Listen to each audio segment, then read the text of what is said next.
Halo adik-adik, berjumpa lagi dengan Ibu Devita dalam mata pelajaran Bahasa Indonesia. Nah, hari ini kita akan membahas bab baru ya. Jadi sebelum kita berjalan lebih jauh, jadi alangkah baiknya jika kita memulainya dengan berdoa. Oke?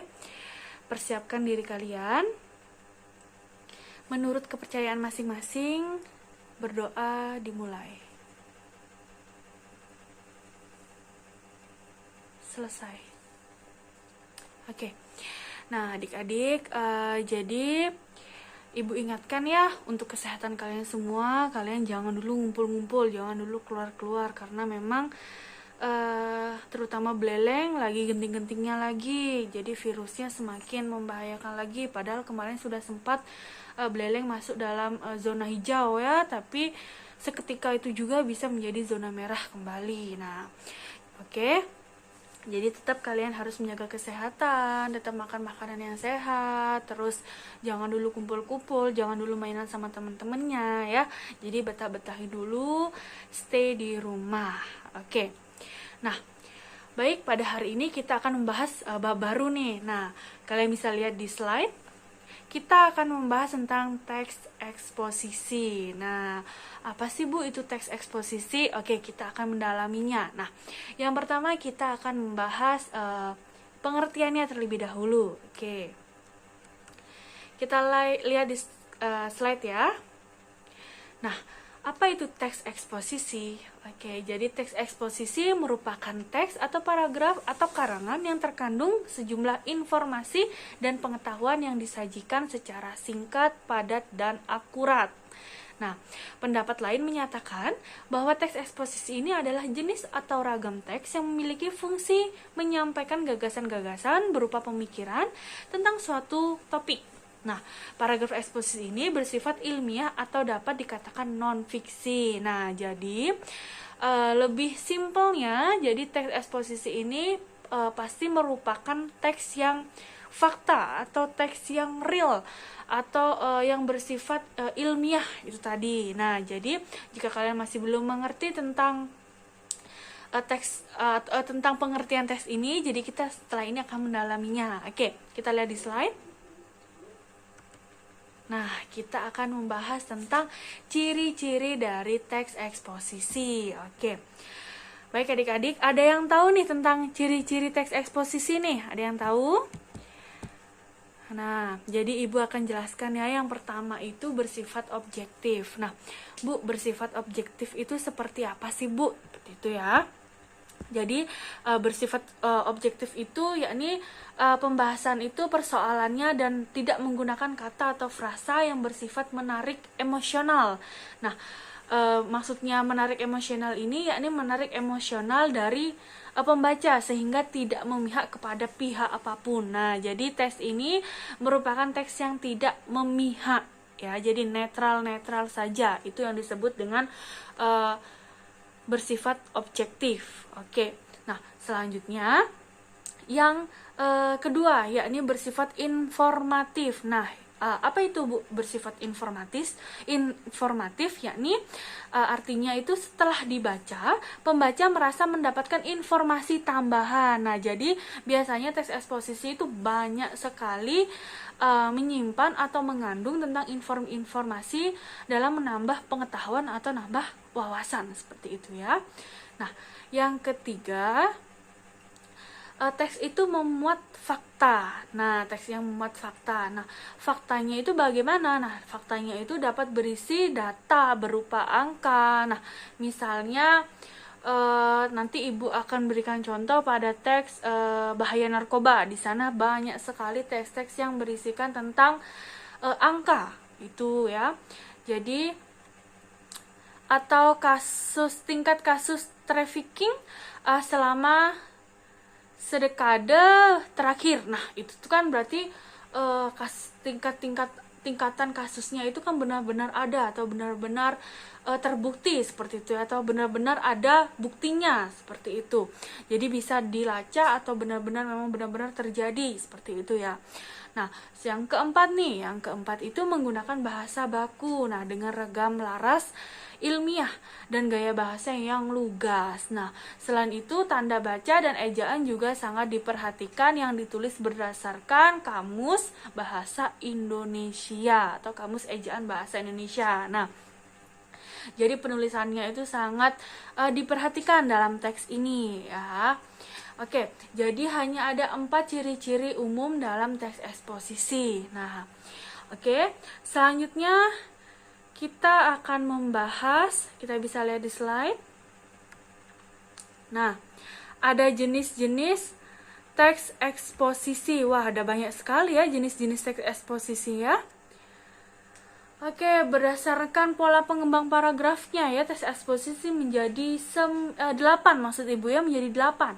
Oke, yang pertama itu ada eksposisi definisi. Oke. Nah, eksposisi definisi teks eksposisi definisi ini yang bagaimana, Bu? Nah, jadi teks ini yakni menjelaskan tentang topik tertentu secara definitif. Nah, yaitu memberikan penjelasan dengan batasan makna atau arti. Nah, biasanya merupakan kata adalah, merupakan. Oke, Ibu akan berikan contoh. Globalisasi adalah proses ketika dunia menjadi semakin saling terhubung sebagai hasil dari peningkatan perdagangan dan pertukaran budaya secara pasif. Nah, globalisasi telah meningkatkan produksi barang dan jasa.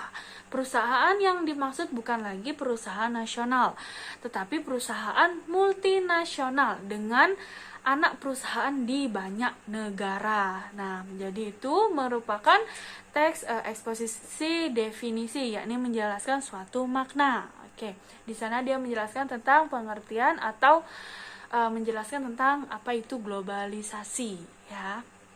Oke, kita lanjut yang kedua, yakni eksposisi proses. Nah, eksposisi proses ini yakni yang memaparkan langkah-langkah atau cara melakukan suatu hal. Nah, dalam atau proses dalam pembuatan sesuatu seperti itu ya.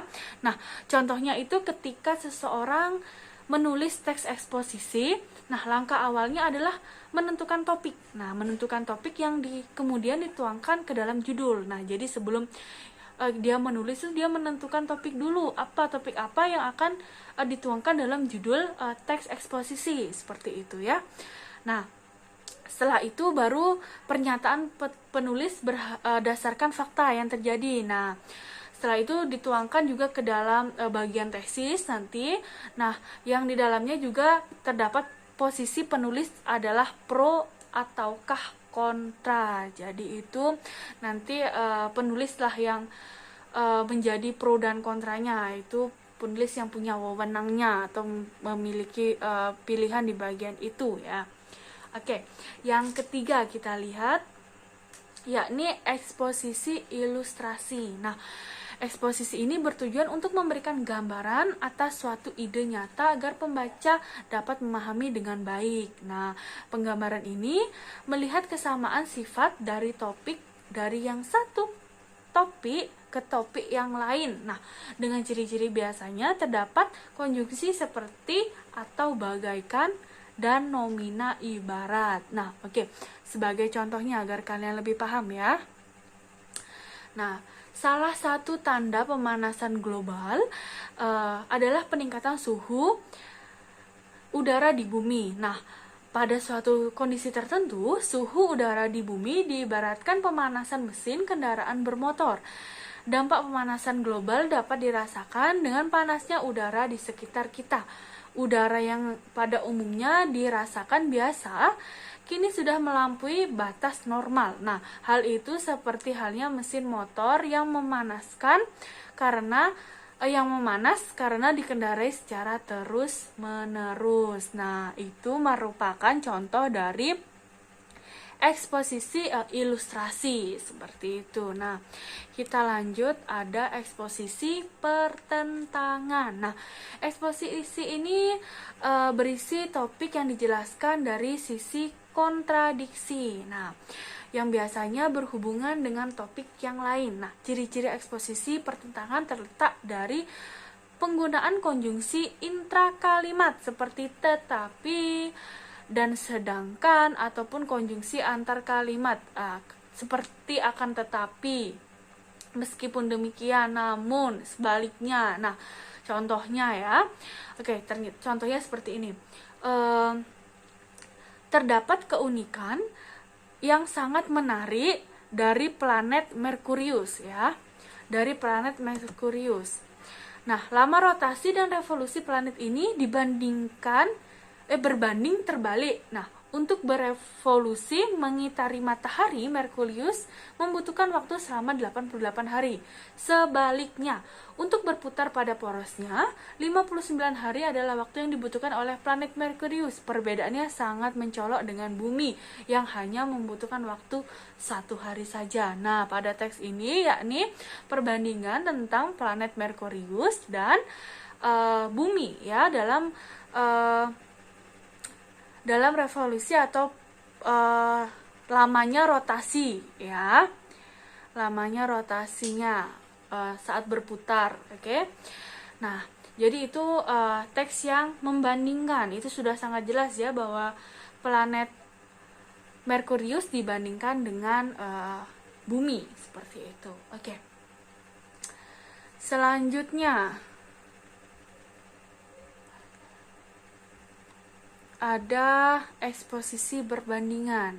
Oke. Oh, yang tadi itu pertentangan ya maksud Ibu ya, bukan perbandingan, itu pertentangan, di mana pertentangan tentang Merkurius dan bumi. Oke. Nah, selanjutnya itu ada perbandingan. Nah, ini yang perbandingan. Nah, membandingkan antara satu dengan yang lain menjadi ciri dari teks eksposisi ini. Nah, dengan cara demikian, pembahasan suatu persoalan akan lebih jelas daripada hanya dengan berfokus pada persoalan itu sendiri. Nah, jadi untuk pertentangan dan perbandingan, jadi kalian harus benar-benar teliti ya. Oke, untuk contoh yang perbandingan. Pemerintah telah menyediakan listrik dengan tarif murah. Setiap orang dapat menjadi pelanggan listrik dengan tidak banyak mengeluarkan biaya. Sementara itu, Petromax memerlukan perawatan yang lebih cermat dan banyak menggunakan bahan bakar bila dibandingkan dengan sebuah tenaga pembangkit listrik. Nah, Petromax hanya dapat menghasilkan sebuah sumber terang yang hanya bermanfaat untuk penerangan dengan sebutan pembangkit tenaga listrik yang dapat dihasilkan ribuan, bahkan jutaan watt listrik, dan bukan hanya dipergunakan untuk penerangan, tetapi juga untuk keperluan-keperluan lain. Nah, listrik terdapat di kota-kota juga. Nah, Petromax biasanya dipergunakan di tempat-tempat yang tidak ada listrik atau di desa-desa. Nah, jadi ini perbandingan tentang Petromax dan listrik. Nah, oke. Sudah jelas ya, nanti lebih hati-hati dalam penentuan teks eksposisi perbandingan dengan pertentangan ya, itu lebih hati-hati. Oke. Selanjutnya adalah eksposisi klasifikasi ya. Nah, oke. Nah, eksposisi ini bertujuan untuk mengelompokkan atau membagi sesuatu ke dalam golongan tertentu. Nah, terdapat dua pola nih. Nah, menyeragamkan ke dalam satu kelompok atau memisahkan ke kelompok lain. Nah, oleh karena itu, dalam membuat teks eksposisi ini dibutuhkan dasar pengklasifikasian yang sesuai jenisnya. Oke, sebagai contoh nih. Jurusan Sastra Indonesia di Universitas Indonesia terbagi menjadi 3 ya. Yang pertama linguistik, sastra, dan filologi. Nah, meskipun ketiganya sama-sama mempelajari bahasa Indonesia, perbedaan terletak dari penggolongan minat para mahasiswa. Linguistik menjadi peminat bagi mahasiswa yang fokus terhadap ilmu tata bahasa.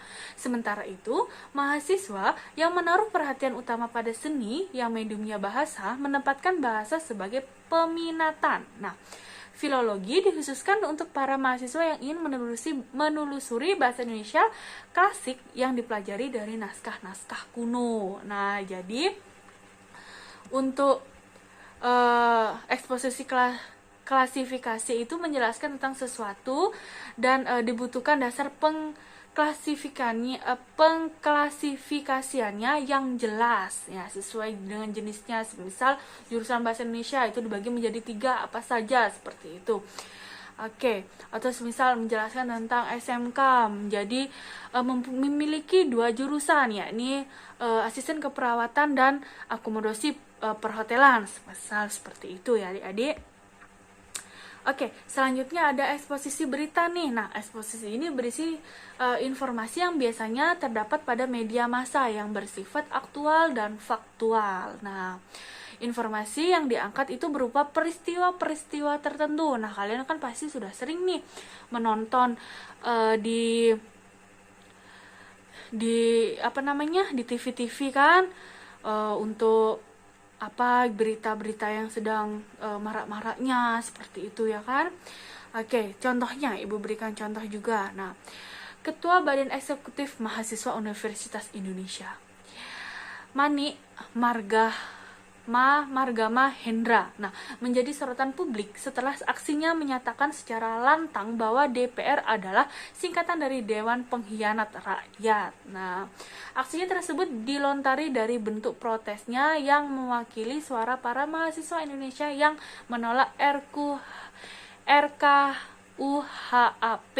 Oke, nah jadi di sana menjelaskan tentang berita tentang Ketua Badan Eksekutif Mahasiswa yang menyatakan bahwa DPR itu adalah singkatan dari Dewan Pengkhianat Rakyat. Nah, dari itulah terjadi berita seperti itu. Oke. Yang terakhir nih adik-adik, eksposisi analisis. Nah, jadi untuk eksposisi analisis ini merupakan eksposisi yang berisi pengamatan yang mendalam. Lalu pada bagian argumentasi dibahas secara bertahap. Oke, sebagai contohnya, saya meyakini bahwa adanya berbagai lembaga bimbingan belajar merupakan bentuk dari gagalnya sistem pendidikan di Indonesia. Nah, hal ini bukanlah tanpa alasan. Pertama, tak sedikit peserta didik yang kalah bersaing dengan para pendidik lain yang mengikuti bimbel yang dilihat dari segi nilai pada tiap-tiap mata pelajaran yang diampu. Nah, jadi sudah jelas ya bahwa berita ini kan pasti melalui analisis yang telah terjadi. Nah, di mana pada anak-anak itu biasanya pasti masih menggunakan bimbel atau les untuk meningkatkan pembelajaran di sekolah, seperti itu. Oke. Setelah jenis-jenisnya sangat banyak ya, jadi menurut Ibu kalian harus banyak-banyak membaca atau membedakan, semisal ini termasuk teks berita, ini termasuk teks eksposisi proses, seperti itu ya. Jadi kalian harus banyak-banyak agar lebih paham tentang jenis-jenis teks eksposisi ini, karena memang ada 8 jenis-jenisnya ya. Jadi menurut Ibu pasti kalian sedikit kesusahan untuk menentukan 8 ini jika kalian memang belum paham atau belum mengerti. Oke. Nah, kita lihat selanjutnya nih. Nah, bacalah teks pidato bahaya narkoba bagi generasi muda. Nah, kalian lihat di slide. Oke. Generasi muda. Nah, jadi kalian baca ya. Kalian baca tentang teks ini. Jadi nanti Ibu akan meminta kalian untuk menentukan fakta dan kalimat opini yang terdapat pada kalimat ini ya. Jadi pidato ini merupakan teks eksposisi ya adik-adik. Oke, Ibu akan sedikit bacakan ya untuk teks ini. Oke.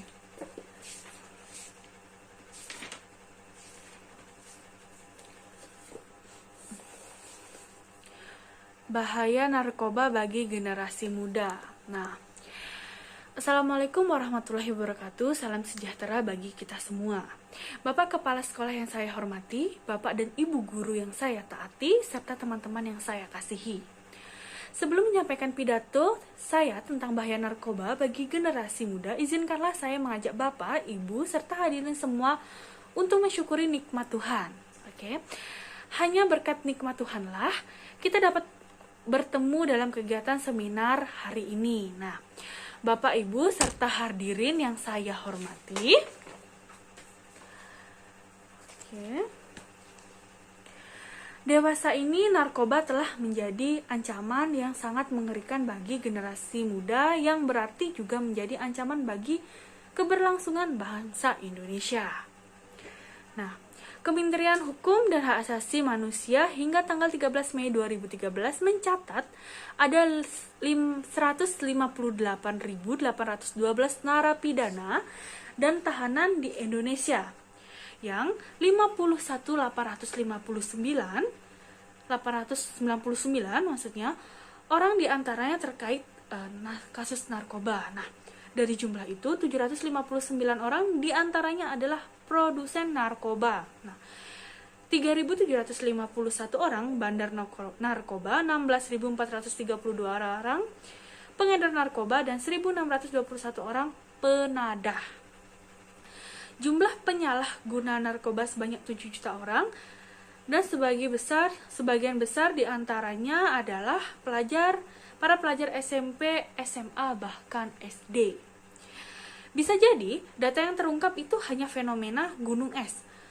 Hanya fakta yang terungkap puncaknya saja, sedangkan fakta sebenarnya bisa jauh lebih besar. Oke, jadi itu hanya ujung-ujungnya saja ya, bisa jadi. Oke. Narkoba benar-benar membahayakan nasib bangsa ini di masa depan.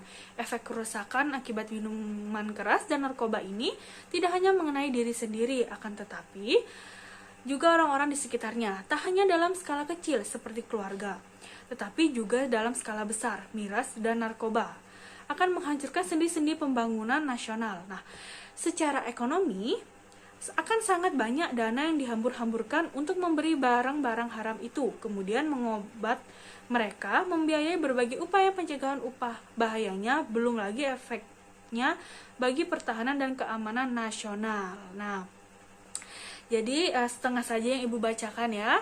Untuk selanjutnya lagi 1, 2, 3 paragraf kalian bisa baca. Nah, Ibu nanti minta kalian untuk menentukan fakta dan opini pada kalimat atau pada teks tersebut. Nah, jadi mana sih yang termasuk fakta dan mana sih yang termasuk opini? Nah, jadi untuk pemahaman lebih lanjut, Ibu akan menjelaskan tentang fakta dan opini. Oke, kita bisa lihat di slide, yakni membedakan fakta dan opini. Nah, apa itu kalimat fakta? Nah, fakta itu merupakan pernyataan yang menampilkan situasi real. Nah, dari sebuah masalah ataupun kejadian. Karena hal inilah bisa dikatakan bahwa kebenaran sebuah fakta sudah teruji. Di dalam fakta tidak ada lagi pendapat antara orang yang satu ataupun yang lain. Yang ada hanyalah situasi nyata yang memang telah terbukti dan terverifikasi. Nah, jadi benar-benar nyata ya. Nanti Ibu juga akan menjelaskan tentang ciri-ciri fakta seperti itu agar kalian lebih paham. Oke. Untuk faktanya. Nah, kalian juga bisa membuka di buku atau modul yang Ibu berikan.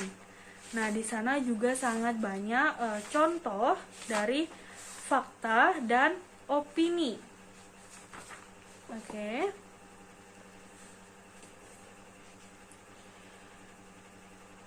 Kita lanjutkan dulu pada pengertian pada pengertian opini dulu ya. Nah, kita lihat di slide.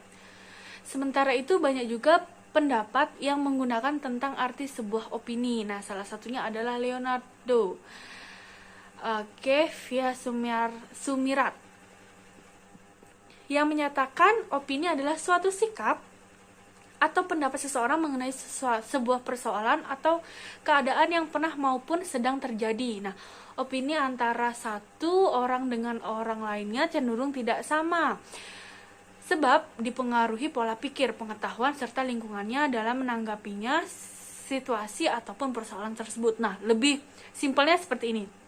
Seperti kemarin kita membahas tentang nilai ulangan, ya kan? Nah, sebenarnya jawabannya itu B. Nah, kalian mempunyai opini sendiri atau mempunyai alasan sendiri atau memiliki tanggapan sendiri. Ada yang menjawab A, ada yang menjawab C, ada yang menjawab D. Bu, menurut saya seperti ini, Bu, bukan seperti ini. Nah, itulah yang disebut opini atau pendapat-pendapat seseorang yang belum tentu itu beda, yang dipengaruhi oleh pola pikir kalian, pengetahuan yang kalian tahu, atau banyak lagi yang faktor-faktornya, ya, seperti itu. Oke. Nah, ini adalah ciri-ciri dari fakta dan opini. Nah, jadi ada masing-masing ada 3 ya untuk ciri dan untuk ciri fakta ada 3 dan opini pun ada 3. Oke, kita membahas tentang yang fakta dulu. Oke, nah, memiliki data yang akurat. Oke, maksudnya apa sih, Bu, memiliki data yang akurat? Nah, dalam kalimat fakta itu, nanti itu kalian akan cenderung menemukan data yang jelas terhadap suatu peristiwa. Nah, di dalam kalimat ini akan ada data yang berupa bilangan statistik, tanggal dan waktu kejadian, maupun hal yang telah terverifikasi. Jadi, kalau kalian menemukan sesuatu tentang tahun 2013, hari Jumat, terus banyak korban, 1.900 orang seperti itu merupakan kalimat fakta. Oke, sebagai contohnya, jumlah penduduk Indonesia berdasarkan sensus terakhir pada tahun 2010 mencapai lebih dari 237 juta jiwa. Nah, jadi seperti itu merupakan ciri-ciri kalimat yang fakta. Oke. Yang kedua, yakni bersifat objektif. Nah, yang dimaksud objektif di sini yang bagaimana? Jadi kalimat fakta yakni pernyataan yang terdapat di dalamnya bersifat umum dan telah diakui kebenarannya oleh banyak pihak. Nah, khususnya oleh badan atau lembaga resmi atau masyarakat juga bisa. Oke, contohnya seperti ini.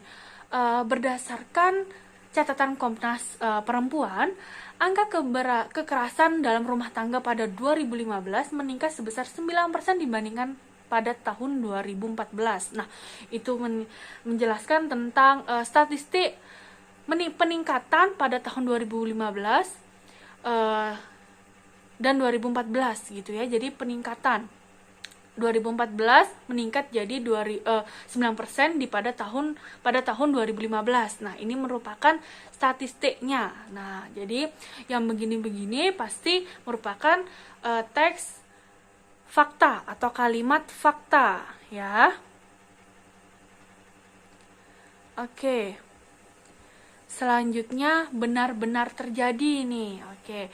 Jadi sebuah kalimat dapat dianggap sebagai fakta jika pernyataan di dalamnya memaparkan situasi yang benar-benar terjadi. Benar-benar terjadi yakni berarti kita bisa melihatnya dengan mata kepala sendiri ataupun mendengar laporan beritanya dari orang yang berwenang. Nah, jadi seperti itu ya adik-adik, bisa melihat dengan mata kepala sendiri atau memang disampaikan oleh orang yang berwenang. Oke, sebagai contohnya, sepeda motor tersebut menabrak seseorang anak kecil yang tengah menyeberang jalan.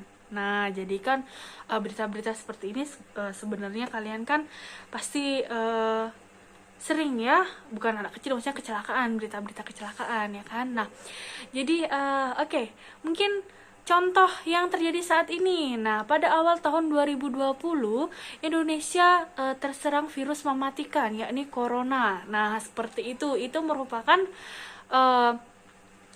contoh kalimat yang fakta, yang benar-benar terjadi dan bahkan kalian merasakannya. Seperti itu ya adik-adik. Oke, kita sekarang ke seberang, yakni membahas tentang opini nih. Nah, opini yang pertama itu ada mengandung pendapat pribadi ataupun orang lain. Nah, Yang namanya opini berarti dalam kalimat ini kita akan menemukan pendapat dari diri sendiri ataupun orang lain, ya kan? Nah, dalam beberapa kasus pada kalimat opini ini ditemukan pernyataan dari orang yang sudah terkenal sehingga terkesan sebagai fakta. Padahal perkataan orang tersebut juga masih sebatas pendapat yang belum bisa dibuktikan kebenarannya. Oke. Sebagai contohnya seperti ini. Kapolsek menduga ada pihak yang sengaja membakar ruko-ruko di daerah Tangerang tersebut. Nah, jadi Kapolsek itu merupakan orang yang memang sudah terkenal, ya kan? Tapi juga belum tentu yang disampaikan itu merupakan fakta. Jadi misal ada kata-kata seperti itu, Kapolsek menduga. Jadi Kapolsek itu hanya menduga-duga. Itu merupakan tanggapan atau opini, ya. Itu contohnya. Oke, yang kedua bersifat subjektif. Oke, yang bersifat subjektif yakni hampir sama dengan ciri yang pertama, ya kan? Ciri kedua dari kalimat opini adalah pernyataan yang dipaparkan dalam kalimat cenderung subjektif, yakni artinya hal-hal yang dikemukakan hanya menurut salah satu pihak sehingga tidak bisa dikatakan netral. Oke, agar kalian lebih paham, contohnya, saya yakin dia berselingkuh dengan pacar saya. Nah, itu merupakan contoh yang dikemukakan hanya menurut satu pihak saja, ya kan, tidak bisa dikatakan netral, kan. Misal ibu bilang seperti itu, saya yakin dia berselingkuh dengan pacar saya. Nah, itu kan hanya sepihak seperti itu, ya. Itu contoh yang subjektif. Oke, selanjutnya memiliki kata-kata yang bersifat relatif. Nah, yang terakhir, pada kalimat ini kita akan cenderung menemukan kata-kata yang bersifat relatif. Nah, yang dimaksud relatif itu yang bagaimana? Jadi adalah kata atau frase yang cenderung bisa berubah bergantung dengan siapa yang mengucapkannya. Nah, kata-kata yang termasuk relatif ini diantaranya paling, lebih, agak, ataupun biasanya. Oke, sebagai contohnya agar kalian lebih paham, semakin mendekati hari pelaksanaan pemilihan kepala daerah, biasanya black campaign semakin gencar dilakukan oleh oknum-oknum yang tidak bertanggung jawab. Nah, jadi seperti itu ya adik-adik.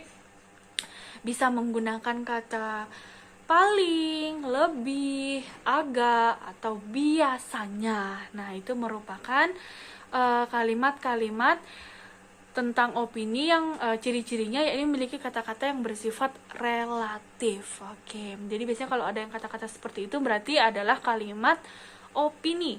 Biasanya itu adalah kalimat opini. Kan kita sering tuh menggunakan kata-kata biasanya tuh kan. Nah, itu merupakan kalimat opini atau kalimat pendapat kalian sendiri. Nah, oke.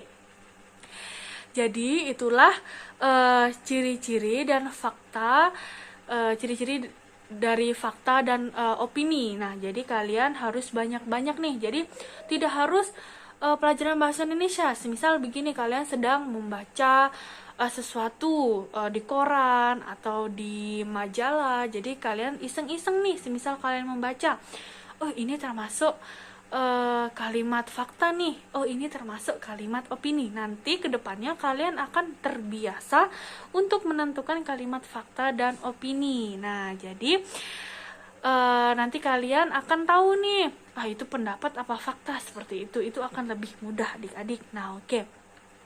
Jadi karena materi kita hanya sampai di sini, jadi itu saja yang bisa Ibu sampaikan. Nah, sebelumnya Ibu mohon maaf ya kalau ada gangguan-gangguan seperti ini, karena memang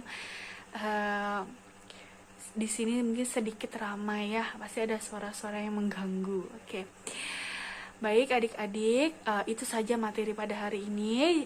Kalian harus ingat tadi Ibu memberikan evaluasi. Ya, Ibu memberikan evaluasi untuk kalian menentukan fakta dan opini terhadap teks pidato yang tadi Ibu telah sampaikan setengah cuplikannya ya, hanya setengah saja.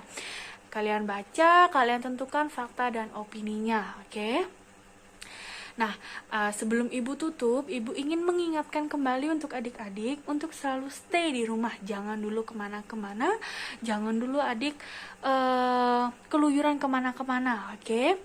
Nah, oke, jadi Itu saja yang bisa Ibu sampaikan. Semoga kita semua sehat, semoga tidak sakit ya.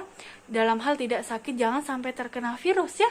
Maksudnya sakit panas pun jangan sampai. Pokoknya kita harus tetap menjaga kesehatan. Semoga kita sehat selalu ya, agar pembelajaran kita juga berjalan dengan lancar. Oke, itu saja yang bisa Ibu sampaikan. Tadi karena kita mengawalinya dengan berdoa, kita akan tutup dengan berdoa pula. Oke, persiapkan diri kalian masing-masing. Oke, sudah. Menurut kepercayaan masing-masing, berdoa dimulai. Selesai. Baik adik-adik, itu saja pada hari ini. Kalian ingat ya untuk tugasnya. Oke, Ibu tutup dan sampai jumpa.